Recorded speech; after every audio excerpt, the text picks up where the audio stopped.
কোরবানির যে ভুল ত্রুটিগুলো বিচ্যুতিগুলো আমাদের সাধারণত অহরহ হয়ে থাকে, সেই ভুল ত্রুটি সেই বিচ্যুতিগুলোর ভিতরে সর্বপ্রথম এবং সবচেয়ে বড় এবং প্রধান ভুল হলো কোরবানির ক্ষেত্রে নিয়তের অশুদ্ধতা। বহু লোক আমরা কোরবানি করি, অথচ আমাদের কোরবানির আগে আমাদের নিয়তটাকে সাফ এবং পরিষ্কার করে নিতে পারি না। বিশেষ করে আমাদের দেশের কথা যদি আমরা বলি, আমাদের দেশের মানুষ যারা কোরবানি করেন আলহামদুলিল্লাহ, এদের ভেতরে বেশিরভাগ লোকের কোরবানি এর পিছনে সঠিক এবং শুদ্ধ নিয়ত কাজ করে না, বরং নিয়তের ভেজাল থেকে যায় বেশিরভাগ লোকের। যেমন বহু লোক আছেন, বরং আমি বলবো সমাজের বিরাট একটা অংশ আছে যারা কোরবানি করে সামাজিক মর্যাদার দিকে লক্ষ্য করে, লজ্জা থেকে বাঁচার জন্য। মানুষ কি বলবে, সমাজের মানুষ কোরবানি না দিলে কি বলবে, বহু বছর কোরবানি দিয়ে আসতেছি, এবছর না দিলে কি হবে, কেমন দেখাবে, মানুষ কি বলবে, এরকম মানসিকতা থেকে অনেকে কোরবানি করেন। অনেকে কোরবানি করেন যে নতুন আত্মীয় হয়েছে, অন্য বছর ভাগে দিলেও এবছর আর ভাগে দেওয়া যাবে না, কারণ নতুন আত্মীয় হয়েছে, তার কাছে একটা মান মর্যাদার ব্যাপার আছে। এরকম চিন্তা থেকে অনেকে কোরবানি দেয় না ভাই। মেয়ে বিয়ে দিছে নতুন, তাহলে জামাইয়ের বাড়িতে রান পাঠাইতে হবে, অতএব ভাগে কোরবানি দিলে চলবে না, গোটা গরু কোরবানি দিতে হবে। সারা বছর কোরবানি, সারা জীবন কোরবানি দিয়ে আসছি, অতএব এবছর যদি না দেই, অর্থনৈতিক যত টানাটানি থাকুক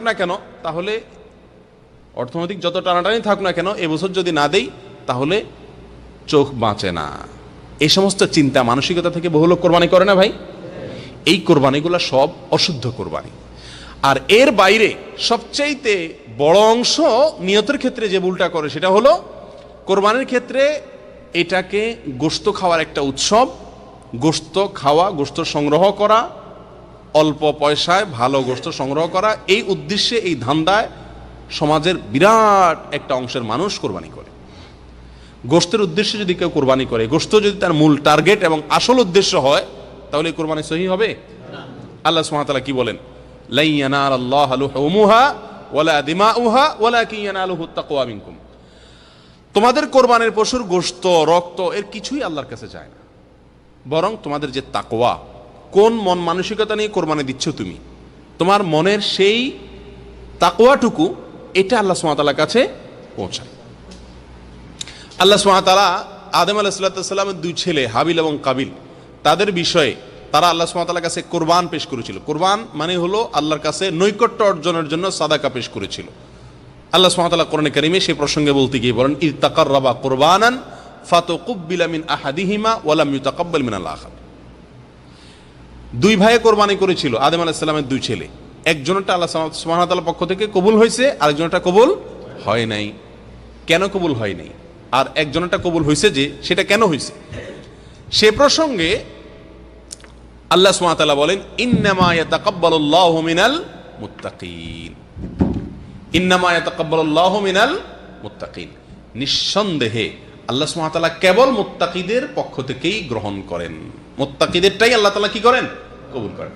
তাহলে বোঝা গেল কোরবানি সবাইটা আল্লাহর কাছে মাকবুল হয় না। সবার কোরবানি কি হয় না ভাই? আল্লাহর কাছে গ্রহণযোগ্য হয় না। আল্লাহর কাছে গ্রহণযোগ্য হয় কার কোরবানি? যার ভিতরে তাকওয়া আছে, যে তাকওয়ার তাড়নায় কোরবানি করেছে। যে কোরবানি করেছে কিসের তাড়নায়? তাকওয়ার তাড়নায়, গোশতের তাড়নায় না, সমাজের মানুষ কি বলবে সেই তাড়নায় না, হ্যাঁ, বিয়ের বাড়ির তাড়নায় না, মেয়ে বিয়ে দিছে নতুন করে সেই তাড়নায় না, সারা জীবন দিয়ে আসছে এবছর না দিলে মানুষ কি বলবে সেই তাড়নায় না, কোরবানি না দিলে ছেলে ফেলে কার মুখের দিকে চেয়ে থাকবে সেই তাড়নায় না, এই সমস্ত তাড়নায় না, বরং কোরবানি তিনি করেন কেন? আল্লাহকে সন্তুষ্ট করার জন্য। নবী সাল্লাল্লাহু আলাইহি সাল্লামের নির্দেশ, তার সুন্নাহ, সেটাকে ফলো করার জন্য কোরবানি করেন। এরকম ব্যক্তিদের কোরবানি শুধুমাত্র আল্লাহ সুবহানাহু ওয়া তাআলা গ্রহণ করেন। প্রিয় ভাইরা, অতএব কোরবানির ক্ষেত্রে এই যে নিয়তের অশুদ্ধতা, এই জিনিসটা আমাদের খুব বেশি খেয়াল রাখা উচিত। সহিহ মুসলিমের হাদিসে আসছে, নবী সাল্লাল্লাহু আলাইহি সাল্লাম বলেছেন, ইন্নাল্লাহা লা ইয়ানজুরু ইলা সুওয়ারিকুম ওয়া আমওয়ালিকুম। আল্লাহ সুবহানাহু ওয়া তাআলা তোমাদের মাল সম্পদ, কত টাকা দিয়ে তুমি গরু কোরবানি দিচ্ছ, কতগুলা দিছো, এটা আল্লাহ সুবহানাহু ওয়া তাআলা দেখেন না।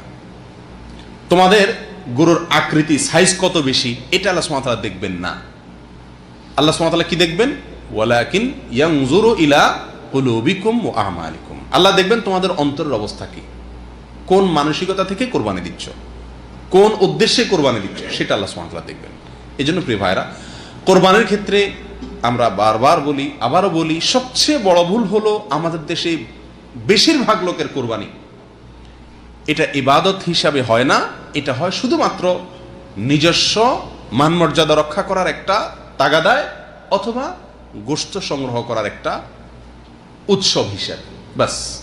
এর পিছনে নেক আমল, আল্লাহর কাছে আল্লাহ সন্তুষ্টির উদ্দেশ্যে করা, আল্লাহর কাছে আজর এবং সওয়াব পাওয়া, এই উদ্দেশ্যে করা, নবী সাল্লাল্লাহু আলাইহি সাল্লামের সুন্নার অনুসরণ করা, এই চিন্তা থেকে কোরবানি করা মানুষের সংখ্যা খুবই নগণ্য, খুবই কম। প্রিয় ভাইরা, এই জন্য আমাদের দেশে দেখবেন একটা প্রতিযোগিতা কোরবানির সময় শুরু হয়। কি প্রতিযোগিতা? কে কার চাইতে কত বড় গরু কিনবে, কে কার চাইতে কত দামি গরু কিনবে, কে কত বেশি দিবে। সামাজিকভাবে যার সাথে যার প্রতিদ্বন্দ্বিতা থাকে, যার সাথে যার প্রতিযোগিতা থাকে, সে তার সাথে কোরবানির সংখ্যা এবং কোরবানি গরুর সাইজ এগুলা নিয়ে প্রতিযোগিতায় নামে। এটাকে দেখতে মনে হয় যে ভালো কাজে প্রতিযোগিতা নামছে, আসলে ভালো কাজে প্রতিযোগিতা না, এটা হলো নিজের মাতবরি, সরদারি, নিজের শ্রেষ্ঠত্ব এগুলো জাহির করার জন্য, ঠিক না বেঠিক? বর্তমান এমপি সাহেব যদি 10টা গরু কোরবানি দেয়, তাহলে ভবিষ্যৎ এমপি ইলেকশন করবে যিনি, তিনি 12টা 15টা দেওয়ার চেষ্টা করে, ঠিক না বেঠিক?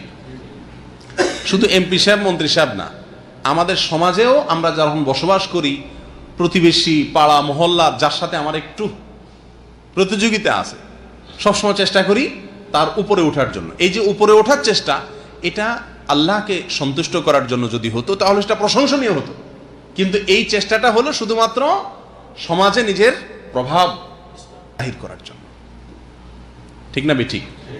আল্লাহ সুবহানাহু ওয়া তাআলা আমাদেরকে সহি শুদ্ধভাবে কোরবানি করার তৌফিক দান করেন। প্রিয় ভাইরা, যদি উদ্দেশ্যের অসাধুতা থাকে, নিয়তের ভিতরে গড়বড়ি থাকে, গোশতই যদি ধান্দা থাকে, তাহলে কোরবানি কবুল হবে না।